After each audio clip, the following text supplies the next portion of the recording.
Bonjour mes frères, j'espère que vous allez bien. Moi ça va très bien par la grâce de Dieu. Aujourd'hui nous allons faire une nouvelle vidéo.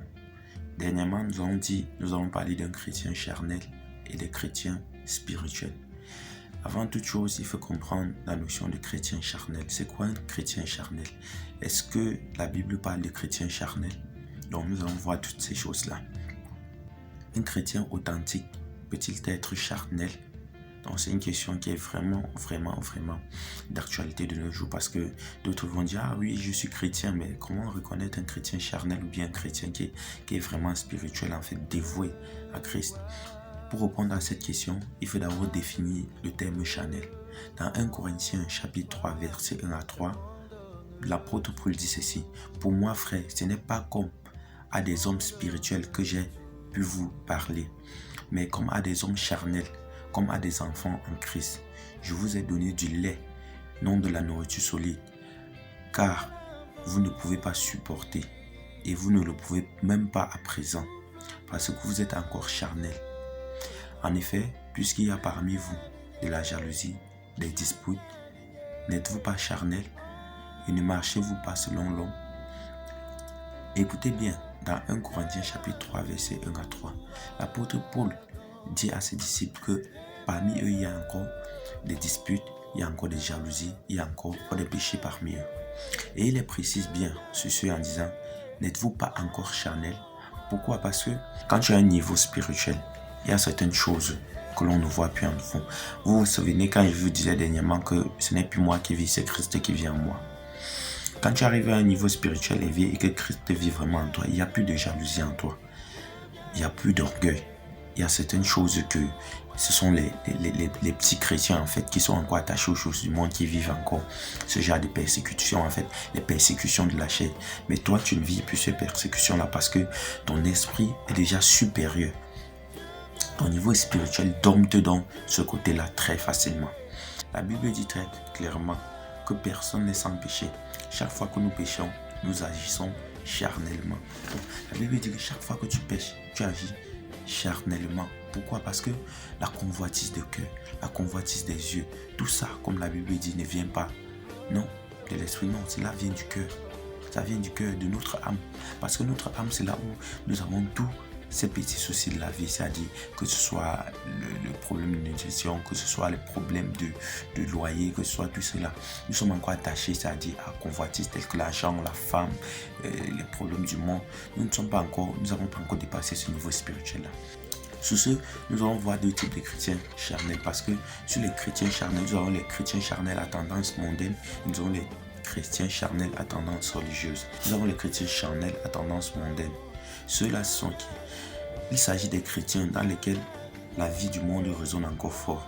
Bien qu'ils aient été crucifiés dans le monde avec Christ sur la croix, les œuvres de la chair, telles que citées dans Galates 5, 19 à 21, gouvernent encore leur vie. Nous pouvons citer en d'autres sommes la fornication, l'idolâtrie, les querelles, les jalousies, les colères, les divisions, les meurtres, les sectes, les orgies. Ça, c'est ce qui est cité dans Galates 5. Ça dit, ce sont les chrétiens qui ont accepté Christ, oui, mais que les choses du monde encore gouvernent les chairs. Ils se laissent encore influencer par les choses du monde, telles que la jalousie, telles que l'orgueil, telles que le mensonge, les idolâtries, les fornications, les orgies, les sectes. Donc, ceux-là sont les chrétiens charnels à tendance mondaine. Nous avons également les chrétiens charnels à tendance religieuse. Les chrétiens charnels à tendance religieuse est la plupart du temps un chrétien qui a pu tenir sa chair au bride quant au péché grossier qui caractérise le chrétien charnel mondain. Tel un pharisien à l'époque de notre Seigneur Jésus-Christ, il était irréprochable en apparence. Il enseignait les principes de la parole, jeûnait constamment et toujours présent aux réunions de prière, etc. Mais dans son être intérieur, il était plein de jugement vis-à-vis de son semblable. Il se sentait supérieur spirituellement. Il était même jaloux, il aimait les premières places dans les festins. Donc, vous voyez que ces principes-là, c'est un chrétien qui mène une vie religieuse qui est normale, que si tu regardes, tu vas dire non, c'est parfait, il jeûne, il prie, il est toujours présent à l'église et autres. Mais dans son côté intérieur, n'oublions pas, frère, que le Seigneur Jésus-Christ, le Saint-Esprit sonde le cœur et le rein. Oui. Donc, c'est un chrétien qui, en fait, mène une vie qu'à l'œil physique, tu peux apprécier, tu peux trouver même qu'il est parfait. Mais dans son dedans, il est plein d'hypocrisie, il est plein de mauvaises choses, il est plein de mauvaises pensées. C'est pour ça que Jésus a dit, gardez-vous du levain du pharisien. C'est-à-dire, leurs enseignements, ils sont bons, mais gardez-vous, ne faites pas ce qu'ils font parce qu'ils enseignent véritablement la parole et ils ne la pratiquent pas. Vous voyez que les chrétiens charnels à tendance religieuse sont les chrétiens qui marchent et que quand vous regardez, ils agissent selon Christ. Ils lisent la Bible, mais à l'intérieur d'eux, ils sont pleins d'hypocrisie. Oh frère, il faut arrêter ça. Il faut arrêter ça. Oui, il faut arrêter ça. Il faut exprimer ce que ton cœur exprime. C'est-à-dire, il faut être un genre de chrétien dont à l'intérieur, ce que ta bouche déclare, c'est ce qui vient de tes profondeurs. Colossiens 2 nous met en garde avec ce type de chrétiens. Je parle bien des chrétiens charnels à tendance religieuse. Colossiens 2 nous met en garde avec ce type. Que personne ne vous frustre du prix du combat en faisant sa volonté propre dans l'humilité et dans le culte des anges. Saint Gérard dans les choses qu'il n'a pas vues, enflé d'un vain orgueil par les pensées de sa chair. Donc Colossiens nous met en garde pour les chrétiens spirituels à tendance mondaine, à tendance religieuse, pardon. Donc il faut faire très attention mes frères.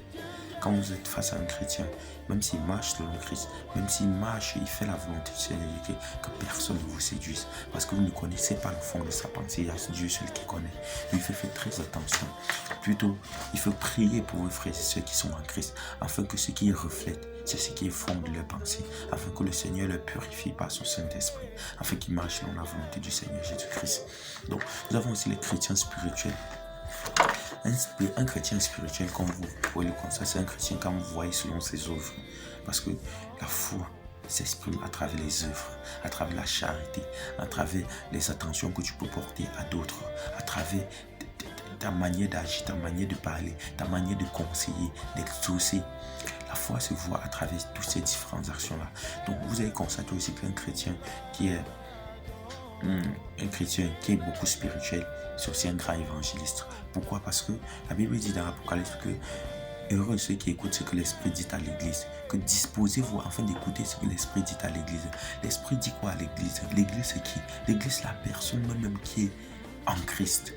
Oui, la personne qui est en Christ, ce n'est pas un bâtiment en tant que tel, mais c'est tous ceux qui plutôt rejouent le cœur de Christ à travers leur marche quotidienne, à travers les sanctifications quotidiennes, à travers le suivi, ceux-là qui marchent vers Christ. Donc vous allez voir un chrétien qui est spirituel, lui aussi un bon évangéliste parce que lui, il est animé par le Saint-Esprit. Il écoute ce que l'Esprit lui dit afin de partager cela, afin d'être un messager parfait dans l'image du Christ, comme Christ l'a été. Donc il est aussi un grand évangéliste. Il partage effectivement la bonne nouvelle avec tout le monde, même ceux qui ne le connaissent pas. Donc c'est un chrétien qui refuse de se plaindre, même quand l'occasion se présente. Être spirituel, c'est développer sa nature spirituelle au point d'échanger dans les 3 dimensions de notre être. Les gens vont demander les 3 dimensions de notre être, c'est quoi? C'est tout simple, c'est le corps, l'âme et l'esprit.